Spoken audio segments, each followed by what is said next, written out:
Maddie here. Thank you for coming back for another week, another book, I don't know, here on my channel. If this is your first time, welcome for being here. If this is your first time, stop what you're doing. I gave instructions in my last video because this is a low-key part 2. It is the second book in a duology. You need to watch Spin the Dawn first, and then you can come here and we can talk about Unravel the Dusk by Elizabeth Lim. So, like I said, this is a part 2 in a duology. This video will inherently have spoilers. I said this in my last video. Even just the synopsis of the second book has spoilers if you have not read the first book.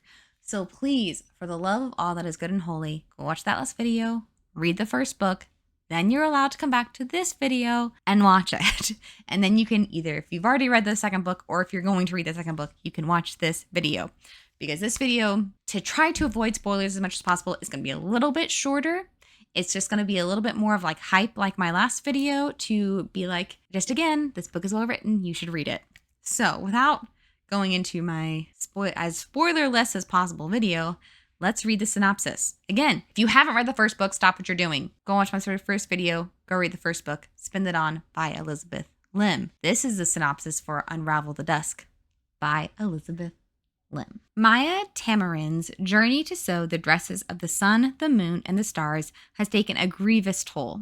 She returns to a kingdom on the brink of war. The boy she loves is gone, and she is forced to don the dress of the sun and assume the place of the emperor's bride-to-be to keep the peace. But the war raging around Maya is nothing compared to the battle within. Ever since she was touched by the demon Bander, she has been changing. Glancing in the mirror to see her own eyes glowing red, losing control of her magic, her body, her mind. It's only a matter of time before Maya loses herself completely, but she will stop at nothing to find Eden, protect her family, and bring lasting peace to her country. YA fantasy readers will love this sizzling, forbidden romance, mystery, and intrigue of Unravel the Dusk. Was I wrong when I said that the synopsis itself will include spoilers? Y'all should listen to me. I know what I'm talking about. The funny thing is, for those family members of mine that I know don't read the same books as me, I know you're going to watch this video anyways and be like, yeah, so didn't read the first book. And you're going to watch this video anyways because you're awesome and you support me anyways. For those family members, I only get to recommend a book every 4 years.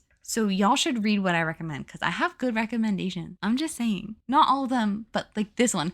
This duology is one of the exceptions of books I think a lot of, like, most people should read. Unless you're straight up a nonfiction person, this series, this duology it's for everybody. It's so good. It is so well done. Like, you need to read it. Because I don't want to do spoilers, this video is going to be very short because I don't want to give stuff away. But kind of like highlights. Something that I love that Elizabeth Lim does is, I said in my last video that they're not super predictable. Like, it follows the normal cadence of a story, like with conflict and resolution, things like that. The ins and outs of the circumstances, like you can't figure out what's going on in the best way possible. Not like the annoying way where you're like the author's not explaining things well, but just in the author is revealing things as they need to be revealed. And each of these books has one main like moment. And the first book, it has to do with the scissors. And in the second book, it has to do with her family. That's really awesome. And what I love is that she's able to be unpredictable and still include not quite a plot twist, but it's like almost like a plot key. Like it gives you this information. You're like, oh my gosh, like so many things have fallen into place. I've now been, given the glasses to see the world clearly. And that's so cool because yeah, it's like that's not a plot. It's not a plot twist. Does that make sense? I think that's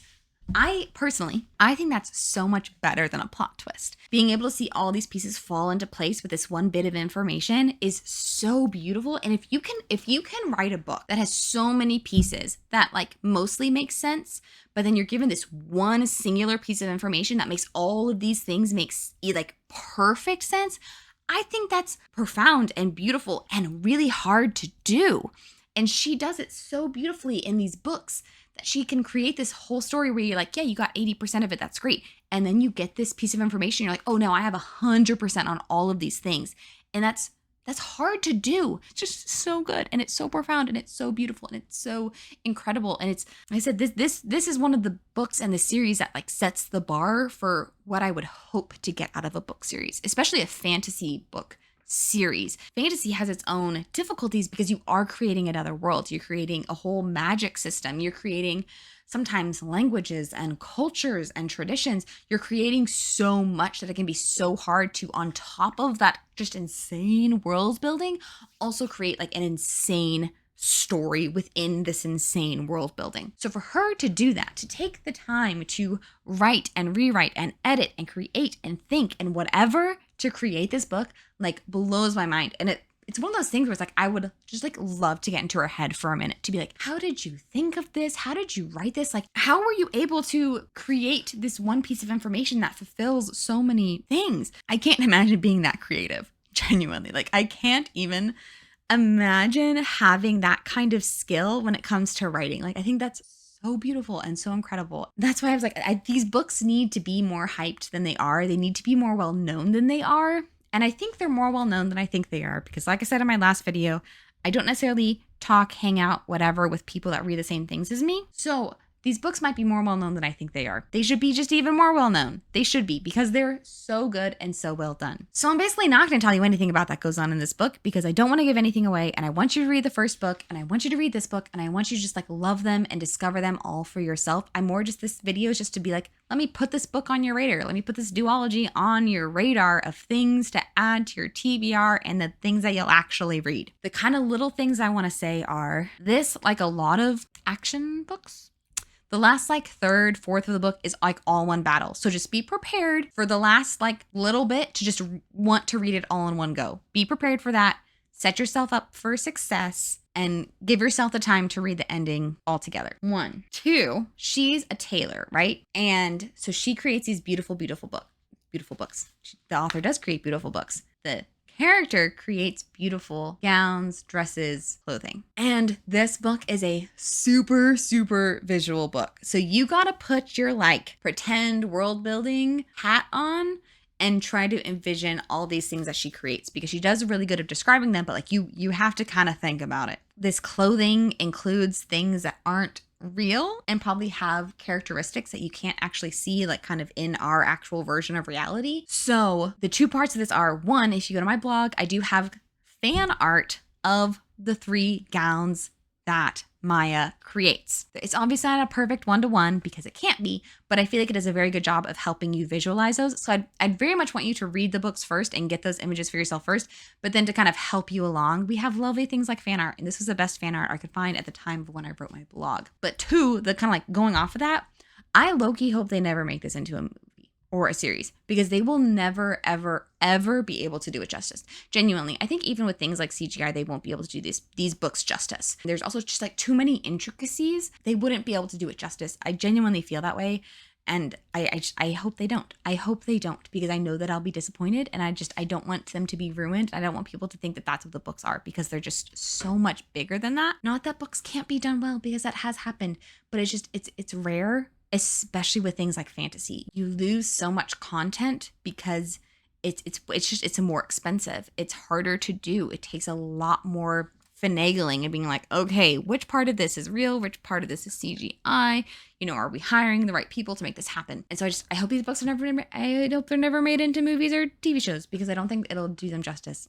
But I hope more people know about these books because they're so good. Finally, not a thing that really has much to do with anything, but it happens in the book, so we're going to talk about it for just 2 seconds. This book includes the red string of fate myth, which is this idea that everybody has a red string tied around their pinky, and it is attached to like their one person, their soulmate, their whatever. So the idea being that those 2 people are attached by their red string of fate. That's literally all I have to say about it, but it includes it. And I love that myth. I think it's really beautiful and really powerful, and it includes it. I think that's awesome. And I can't mention that myth with not also mentioning one of the best movies ever. It's called Your Name. It is a Japanese anime, one of the most beautiful movies I've ever seen in my entire life. And I'll see if I can include maybe the trailer like as a link in the description, because it's so good. It is a movie like these books I cannot hype up enough, because it is so good. It is so well done. The characters are amazing. The world building is amazing. Like, it blows your mind over and over and over again. It's a really good movie that shows specifically this red string of fate. It's almost like a whole story that is about that, kind of. that's massively oversimplifying the movie. I love that myth. I think it's really beautiful. I think it's really powerful, and I absolutely love it. And it's included in this book. And I think that's really cool. That's really all the things I have to say about this book. Not because there aren't things to say, but because I just so genuinely want you to discover this book for yourself, because it is so beautiful. It is so well done. It's so powerful and impactful. It's the conclusion of Maya's story. The first book, I would say, holds more twists and turns, kind of. The challenges are a little bit more kind of in your face and obvious. This book is a lot more of the kind of inner turmoil, those personal struggles of like, okay, how do we make this work? How do we make this happen? How do I reconcile both myself and the reality around me? I make it all work for not just like my good and for me to come out on the other side, but for her, it's like for my country, to make sure that we don't fall into war, to make sure that we don't fall apart, to make sure that we don't just get decimated and, erased from this world. It's so good. And it's such a great conclusion. And I think it all falls into place fine. I think it is solved really well. I know there will be people out there, including probably my little sister, because she's great at the plot holes. I am not great at the plot holes. And so I am sure this book has them. I'm sure they exist because it's hard for books not to have them. Just in general, books are hard to write. Like, that's just hard. I'm sure it has plot holes. I can't see them.